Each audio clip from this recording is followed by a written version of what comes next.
안녕하세요. 오늘도 사연살롱을 찾아주셔서 감사합니다. 30대 여자입니다. 저는 그다지 긴 세월을 살진 않았지만 세상엔 정말 별로인 사람들이 많은 것 같아요. 당연히 지켜야 할 상식과 도리가 있음에도 자신의 이익에 눈이 먼 그런 사람들을 보면 그렇게 화가 날 수가 없죠. 저는 그런 사람들에게 심하게 대인 경험이 있어요. 바로 시댁 식구들인데요. 피 한 방울 섞이지 않은 시댁 식구들과 뭐 그렇게 잘 지낼 수 있겠냐마는 저의 경우는 하도 어이가 없고 또 시간이 흘러도 그 분노가 가시지 않는 것이 지금도 그때의 그 일들을 떠올리면 꼭 어제 일처럼 화가 치밀곤 해요. 그래도 언젠가는 제 안에 있는 폭풍도 잠잠해지길 바라는 마음이에요. 무엇보다 세월에 단련된 현명한 분들의 조언이 필요하네요. 그래서 이렇게 제 이야기를 써보려 합니다. 저는 평범한 가정에서 나고 자랐어요. 크게 내세울 건 없지만 그렇다고 남들보다 심하게 처지는 부분도 없는 그런 집이었죠. 지금도 어린 시절을 떠올리면 입가에 미소가 번질 만큼 저희 집은 웃음이 만발하는 화목한 집이었어요. 부모님은 두 분 다 가정적인 분이셨고 늘 언제나 서로가 서로를 배려해서 그걸 보고 자란 저는 돈과 상관없이 무척이나 행복하고 안락한 생활을 했던 것 같아요.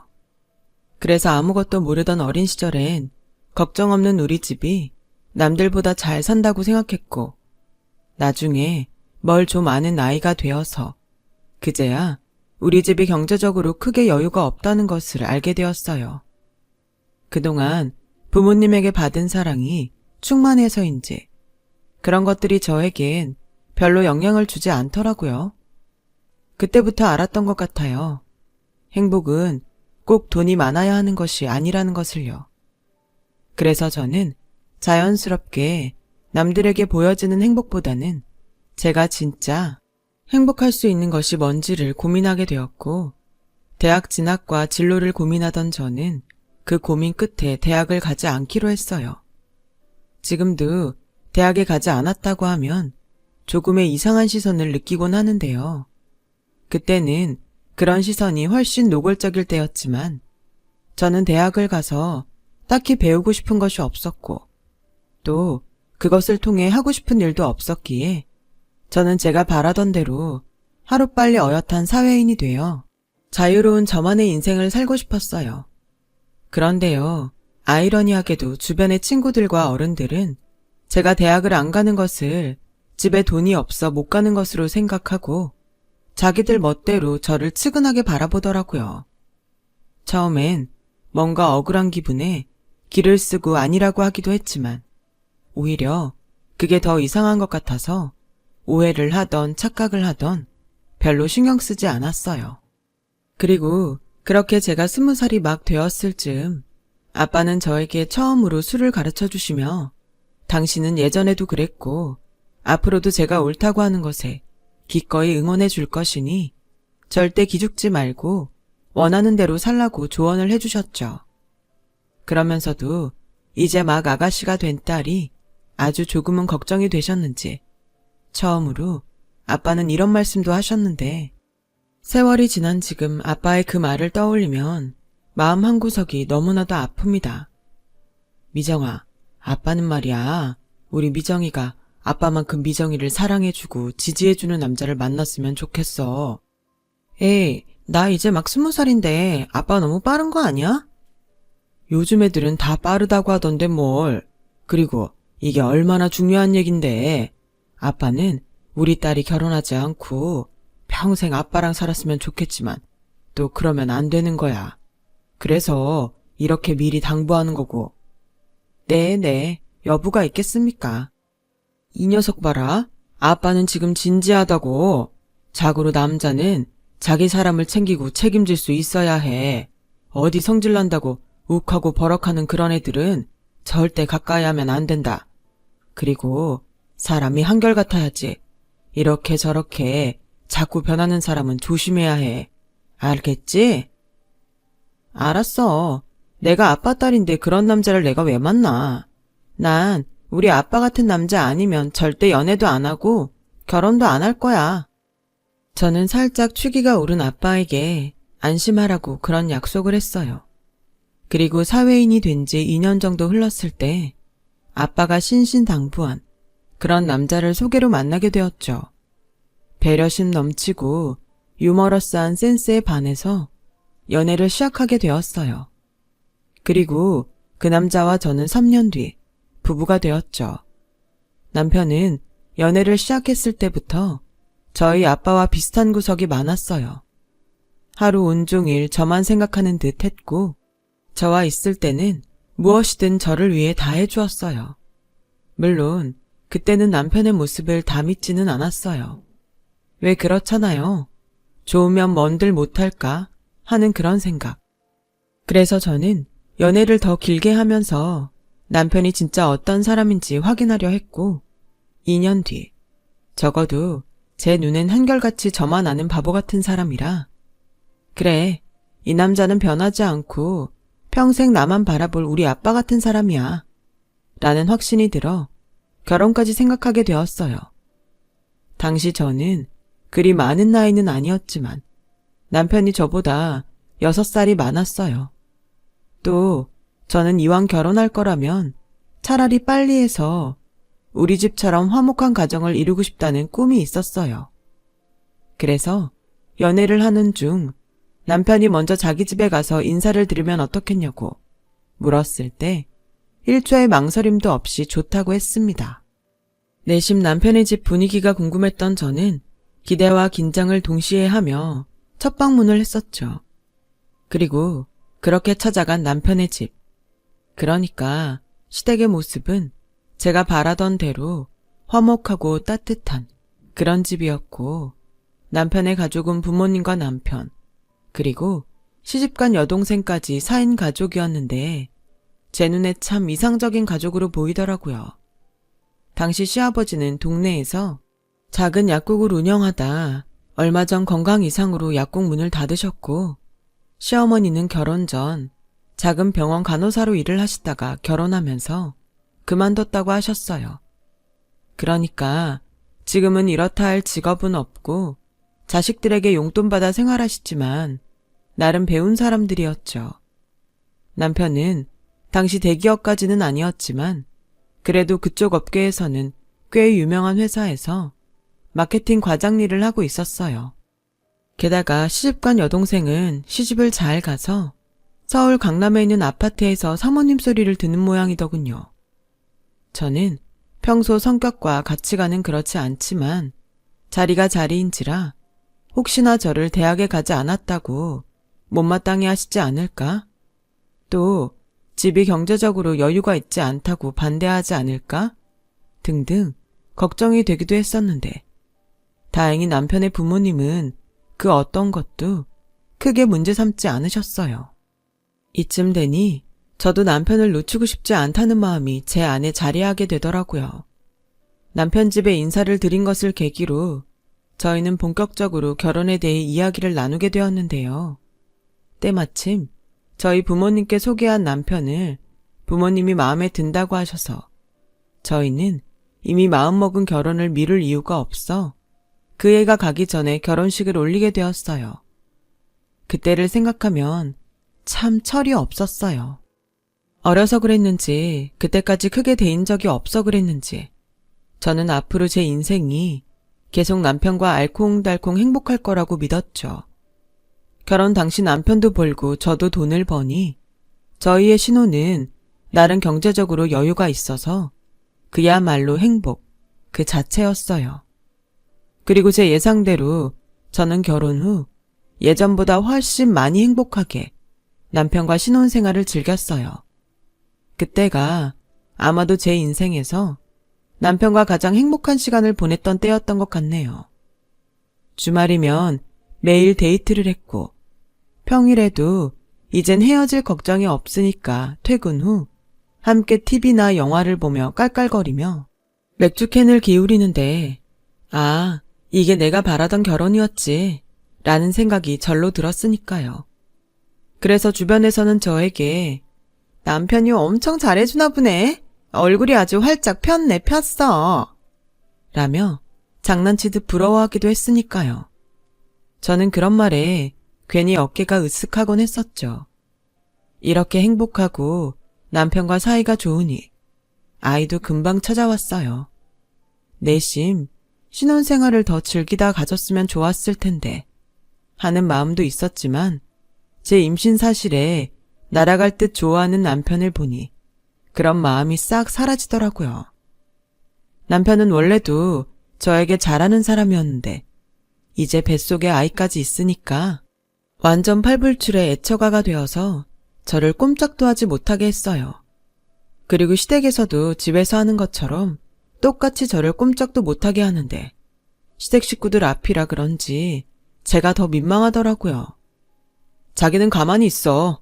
그냥 말만 해. 내가 다 할게. 아이고, 아주 머슴이 다 됐네. 그렇게 좋아?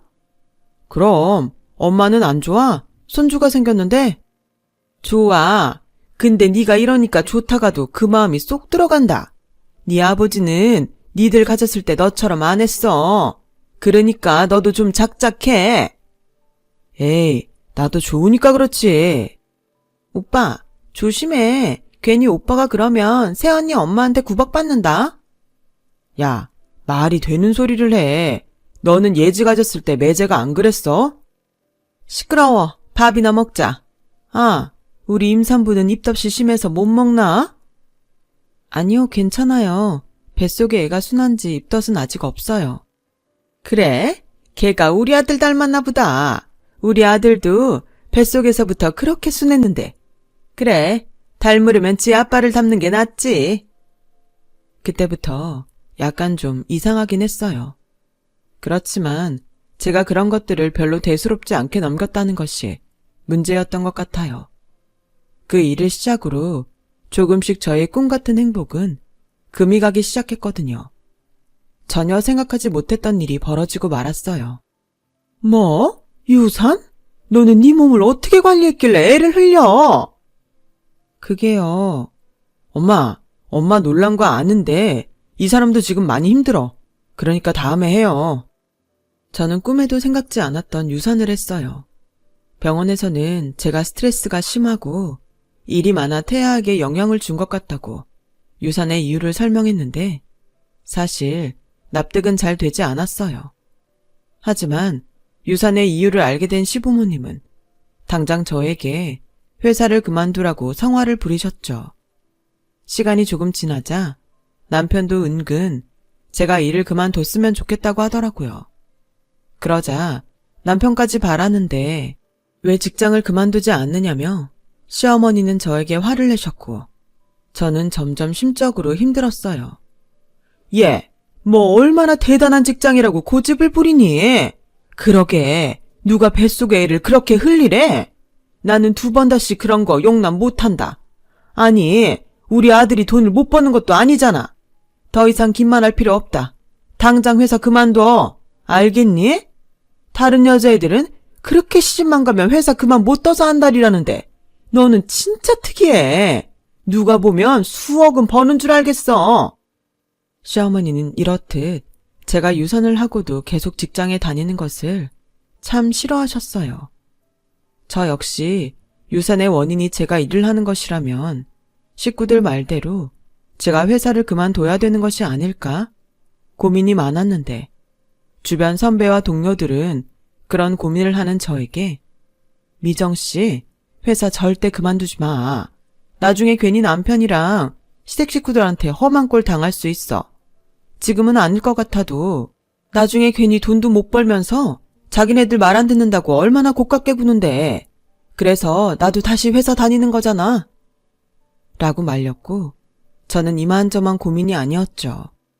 하지만 왜 그때는 내 남편과 우리 시댁은 그럴 사람들이 아니라고 생각했는지 저는 저를 위해 조언을 해주는 회사 선배와 동료들의 말에도 불구하고 사직서를 제출했어요.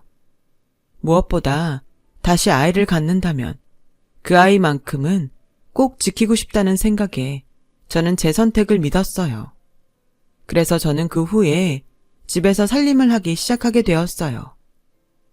그동안 맞벌이라 조금 소홀히 했던 살림이었는데 이것도 나름 보람있고 새로운 경험이라 그런지 나쁘지 않더라고요. 하지만 그건 지금 돌이켜보면 가장 멍청한 선택이었어요. 제가 직장을 그만두고 살림을 하기 시작하니 시어머니와 시누이는 걸핏하면 저를 부르거나 저희 집에 무작정 들이닥쳤고 말로는 우리 집 여자끼리 라며 목욕을 가자는 둥 뭘 만들어 먹자는 둥 하며 교묘하게 제게만 일을 시키더군요. 제가 바보도 아니고 점점 이게 아닌데 싶은 생각이 들었어요.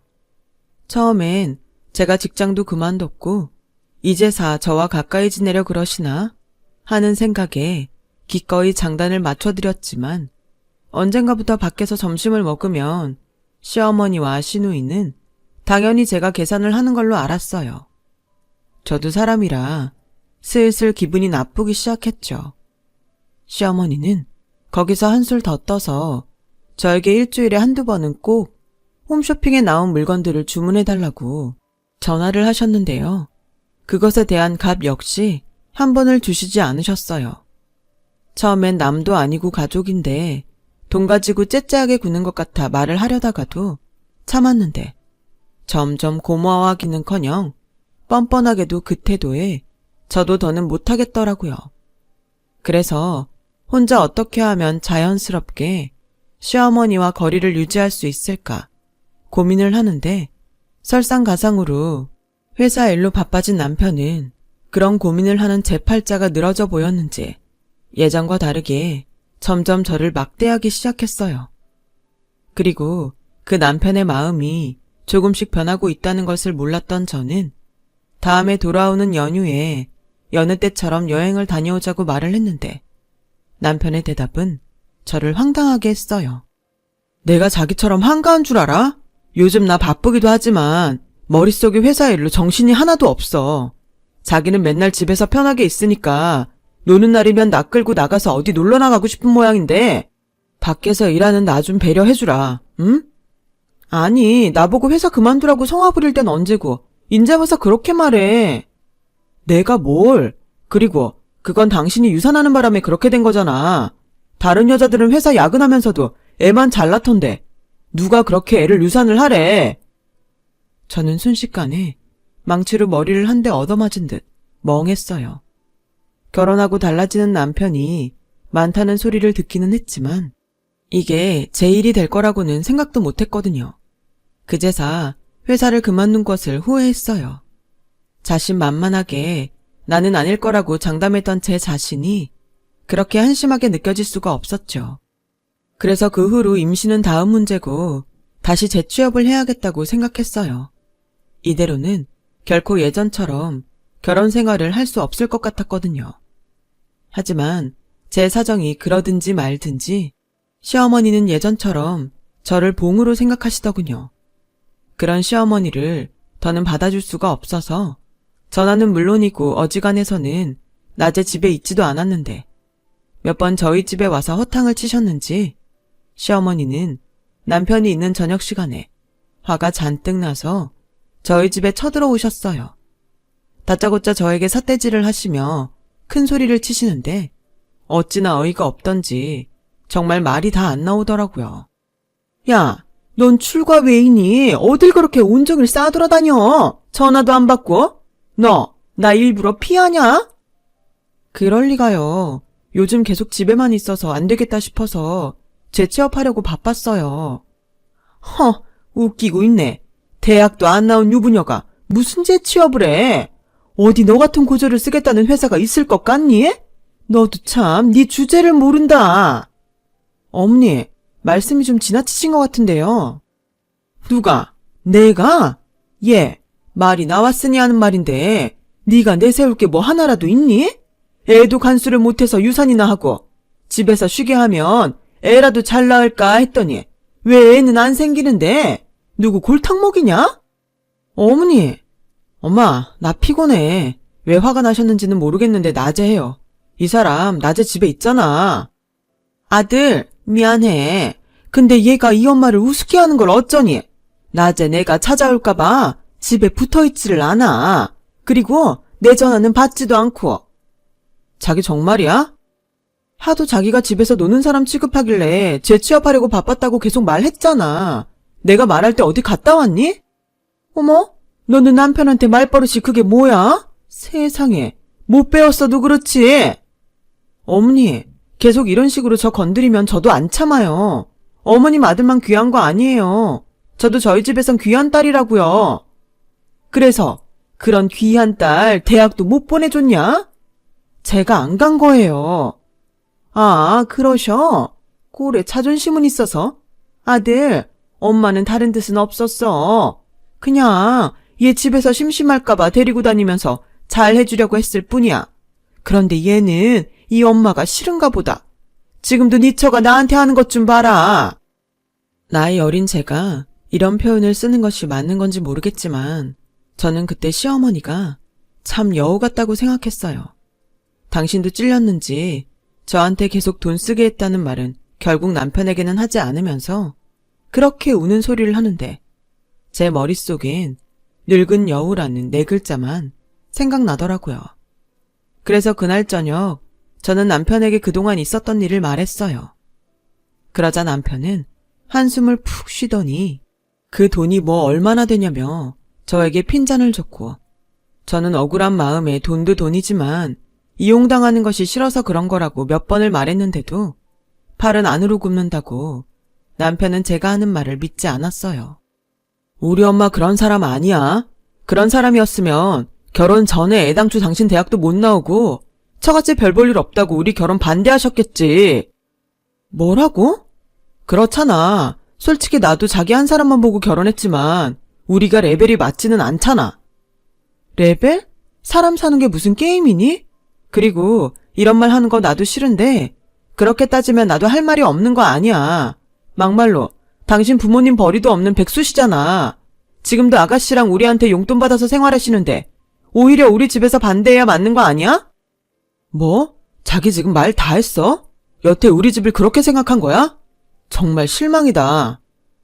나도 실망이야. 요즘 자기가 얼마나 많이 변한 줄 알아?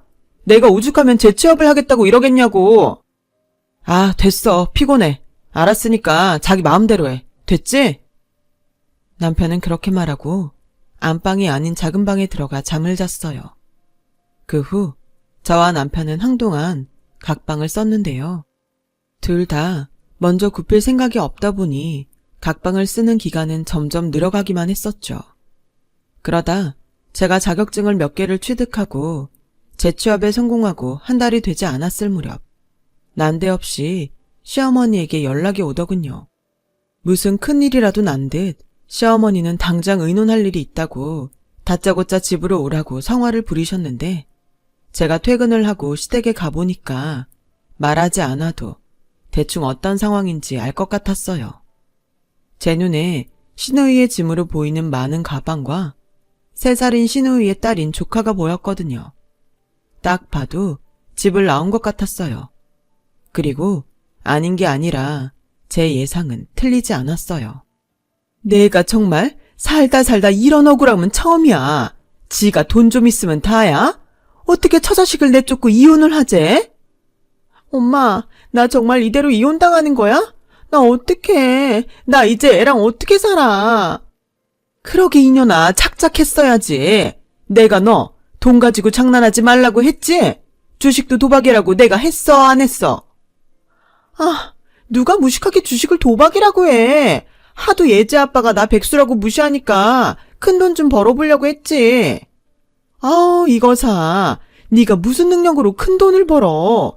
네가 주식으로 큰돈을 벌면 개나 소나 다 벌겠다. 엄마는 새언니도 있는데 무슨 말을 그렇게 해.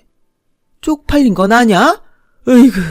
얘, 싫으나 좋으나 상황은 이렇게 됐고 얘는 뭐 빈털터리로 몸만 탈랑 쫓겨나서 이번 달부터 네가 좀 우리한테 신경을 좀 써줘야겠다. 무슨 신경을요? 언니, 사태 파악이 안 돼요? 아니면 알면서도 모른 척하는 건가? 너 다시 직장 다니잖아. 원래 주던 돈에 딱 50만 원만 더 줘라. 어머니, 그럼 제가 한 달에 150이나 드리는 건데요. 그럼 어쩌니? 우리 셋 다 돈 나올 구멍이 없는데. 생각해봐라. 150도 부족하지 않겠니? 부족하면 벌어야죠. 아가씨 전처럼 다시 일하세요. 상황은 알겠는데 애도 있으면서 그렇게 가만히 있을 순 없잖아요. 어머, 언니 지금 불난집에 부채질해요? 지금 이혼하게 생긴 저한테 돈을 벌라고요? 미친 거 아냐? 그래, 얘. 너도 사태 파악을 좀 해라. 얘가 지금 어디 가서 돈 벌게 생겼냐? 그리고 너도 집에서 판판히 놀면서 내 아들 돈으로 편하게 있었잖아. 그거 우리한테 베푼다고 생각해. 저는 시어머니의 논리가 웃기지도 않아 헛웃음이 났어요. 그래서 그날 야근을 하고 돌아온 남편을 붙들고 시댁에서 있었던 일을 모두 이야기했는데 남편은 또다시 질린 듯한 얼굴을 하더니 아무 말도 하지 않고 작은 방으로 들어갔어요.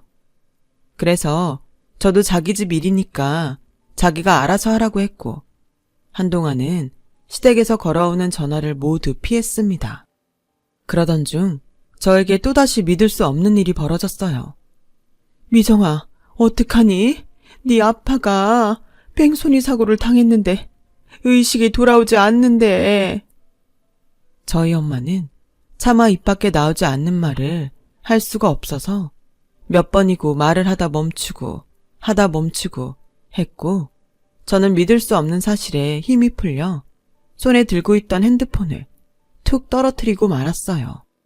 그리고 그 길로 미친 듯이 뛰어 아빠가 있다는 병원으로 향했는데 제가 병원에 도착했을 때 아빠는 그렇게 허망하게 세상을 떠나신 후였어요.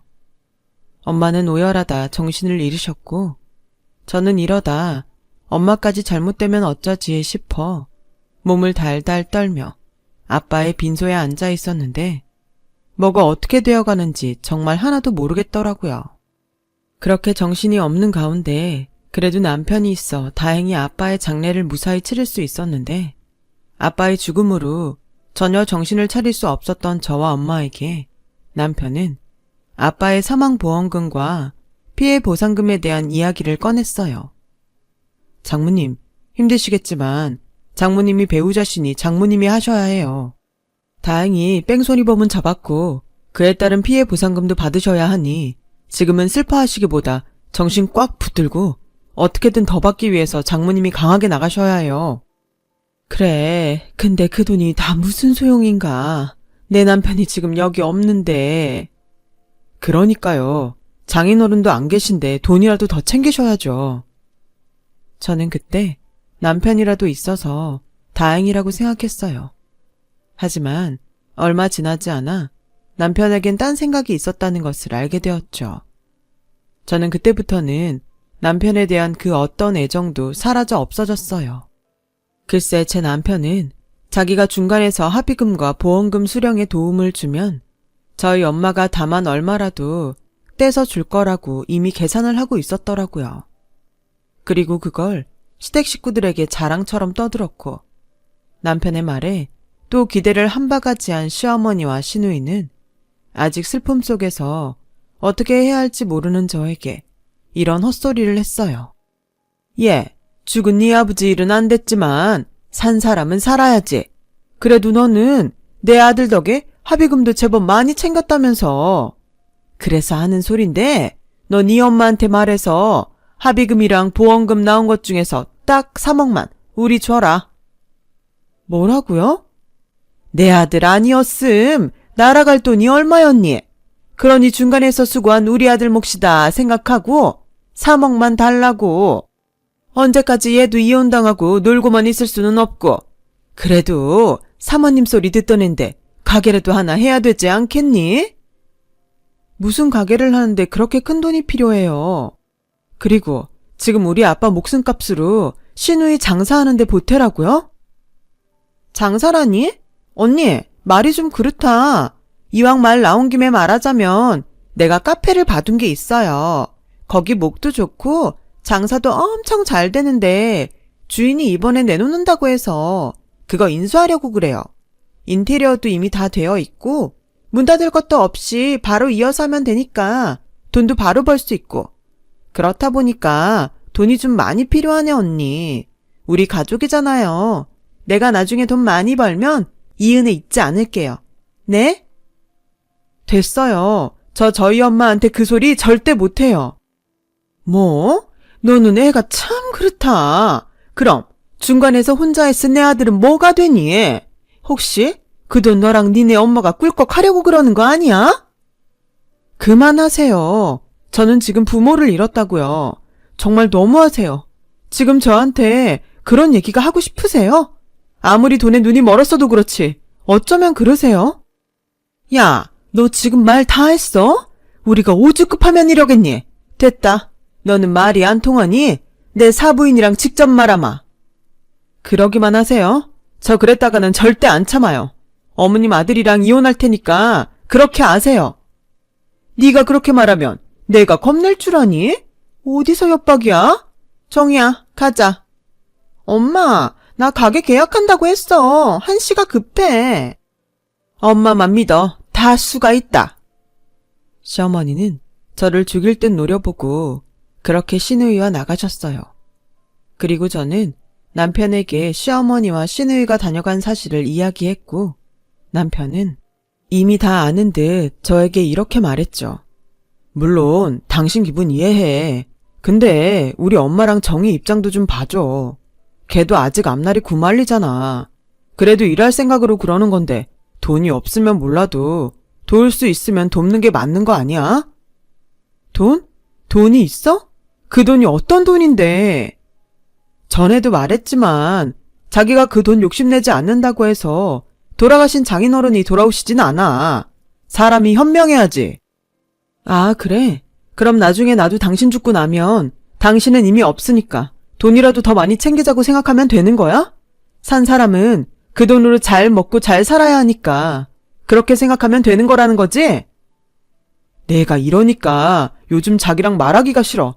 아주 답답해 죽겠다. 좋아. 내가 다 포기할 테니까 두 사람 정신 놓고 있을 때 장례 치르고 중간에서 보험금이랑 합의금 받을 때 수고한 목 제대로 계산해서 줘. 그럼 나도 앞으로 돈에 대해서 일절 아무 말 안 할게. 당신 몫을 달라고?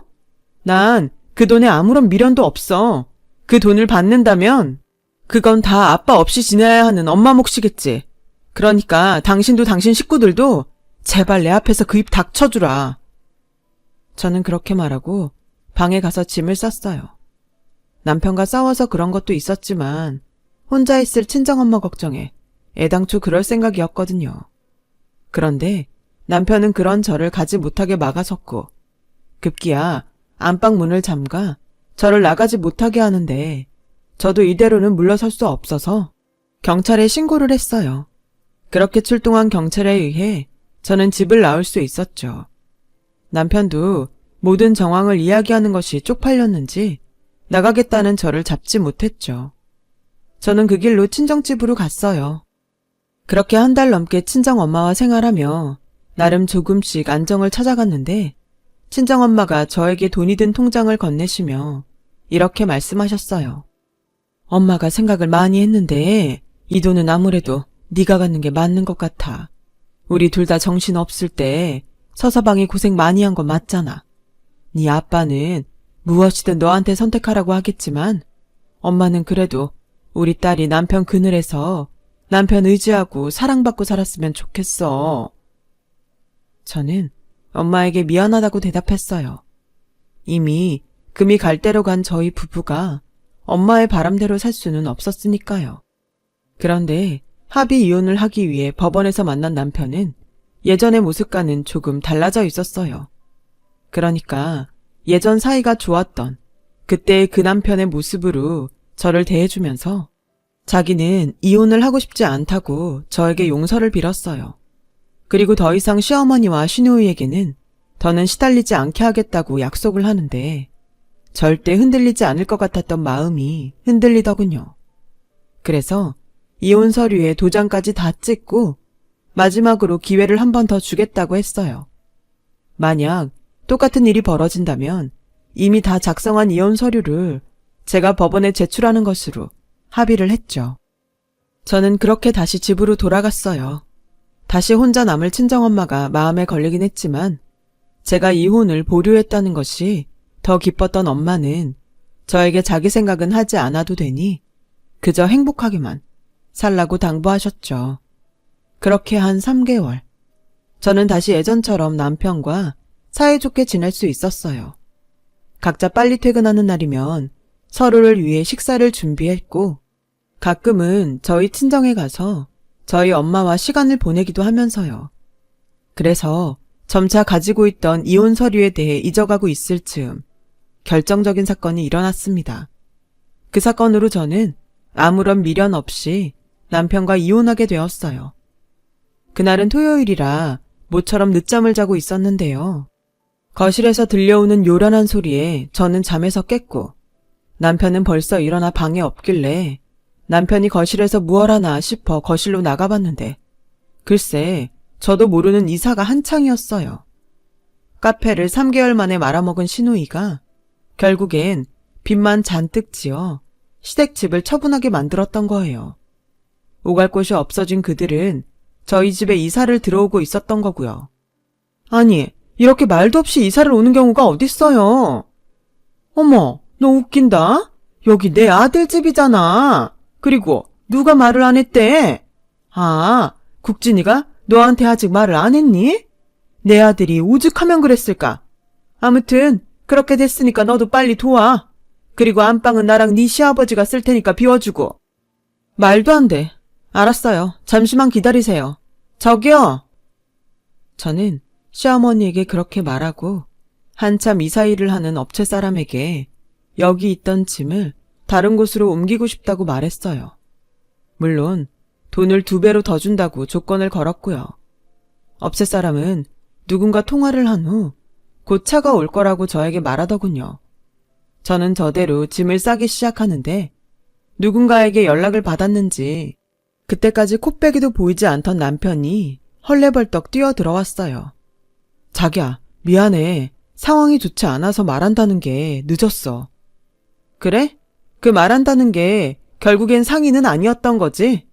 어떻게 나랑 말도 없이 여기로 오시게 해? 그럼 어떡해. 이미 엄마랑 아버지가 집을 담보로 정희한테 돈을 해주신 걸. 그러게. 그때 그냥 장인어른 보험금에서 얼마 줬으면 좋았잖아. 뭐? 설마 우리 이혼 서류 다 작성된 거 잊은 거 아니지? 우리 이제 정말 끝내자. 싫어. 아니, 난 절대 안 해. 나랑 정 이혼하고 싶으면 그때 받았던 장인어른 보험금이랑 합의금에서 절반 줘. 그럼 해줄게. 미친놈. 너랑 니네 집 식구들 다 돈에 미친 사람들이야. 법으로 해. 법으로 가져갈 수 있으면 가져가라고. 근데 난 돈도 돈이지만 너 같은 새끼랑은 1분 1초도 살고 싶지 않아. 야, 내가 밖에서 듣자 하니까 누구 보고 미쳤대. 네가 돈 좀 만지니까 뭐라도 되는 것 같냐? 우리 아들 아니었으면 그 돈도 없었잖아. 너 갈 때 가더라도 돈 내놓고 가. 저 그 돈 없어요. 제 앞으로 나온 거 아니잖아요. 그러니까 법으로 그게 맞는다면 제대로 가져가세요. 저도 어떤 판결이 나올지 아주 궁금하네요. 그리고 제가 이 집 올 때 혼수로 해온 건 싹 다 가져갈 테니 안방을 쓰시던 거실을 쓰시던 마음대로 하세요. 이 집 숟가락 젓가락까지 몽땅 제가 해온 건 아시죠? 저는 그렇게 말하고 업체 사람들에게 집에 있는 가구며 가전제품 모두를 실어서 친정집으로 가자고 했어요. 친정엄마는 많이 놀라셨지만 제가 전후 사정을 이야기하자 더는 아무 말도 없으셨죠. 졸지에 집에 있던 오래된 것들을 제가 신혼살림으로 장만한 것들로 교체가 되었는데 이상하게 기분이 나쁘지 않았어요. 어쩌면 제 안에 언제고 이런 날이 올 거라고 예상을 했던 것처럼요. 저는 그 후 변호사를 통해 이혼 소송을 진행했어요. 남편과 시댁 식구들은 그놈의 돈 타령을 해댔지만 판사님도 그런 사람들의 손을 들어주시진 않으셨죠. 그래서 덕분에 그리 오랜 시간이 걸리지 않아 깨끗하게 이혼을 할 수 있었어요. 그러자 남편과 시어머니 그리고 시누이까지 저에게 잘못했다고 용서를 해달라는 헛소리를 몇 번 했지만 가차없이 그들에게 외면했죠. 그리고 저에게 처음 남편을 소개해준 지인은 이렇게 될 줄 몰랐다며 미안해하며 최근에 남편의 근황을 알려줬는데 남편은 이혼 후 둘째의 가장이 되어 시댁 식구들을 먹여 살리느라 피골이 상접하다는 말을 들었어요.